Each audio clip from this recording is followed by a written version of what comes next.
Kaleshwaram project బ్యారేజీల విచారణ వేగవంతం చేసింది జస్టిస్ పీసీ ఘోష్ కమిషన్.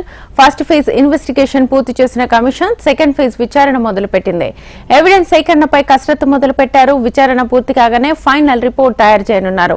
ఇప్పటి వరకు దాదాపు 100 మందికి పైగా అధికారులను కమిషన్ అధికారులు విచారించారు. ఏజెన్సీలు, నిపుణులు, ప్రభుత్వం ఏర్పాటు చేసిన కమిటీ సభ్యులు, కమిషన్ ఏర్పాటు చేసిన నిపుణులతో ప్రత్యేకంగా పలుసార్లు సమావేశమయ్యారు. ఫీల్డ్ విజిట్ చేసిన ఎన్డీఎస్ఏ, విజిలెన్స్, కాగ్ రిపోర్టులను కావాలని ఆదేశించింది.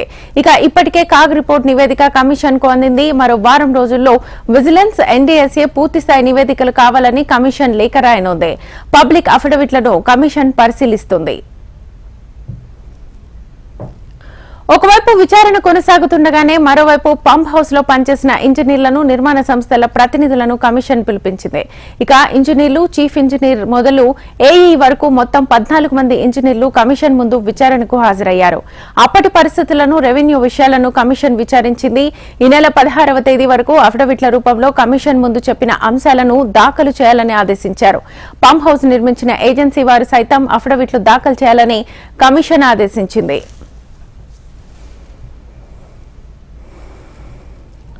బ్యారేజీల విచారణలో కమిషన్ మరో కీలక నిర్ణయం తీసుకుంది. అన్ని డాక్యుమెంట్స్ సమర్పించాలని ఇరిగేషన్ శాఖను ఆదేశించింది. రాష్ట్ర ప్రభుత్వం సైతం బ్యారేజీలపై అఫిడవిట్ దాఖలు చేయాలని ఆదేశించింది. టెక్నికల్ అంశాలపై వేసిన స్పెషల్ ఎక్స్పర్ట్ కమిటీ కమిషన్ కు తుది నివేదిక అందించింది. ప్రస్తుతం కాళేశ్వరం కమిషన్ అఫిడవిట్లను పరిశీలన చేస్తుంది.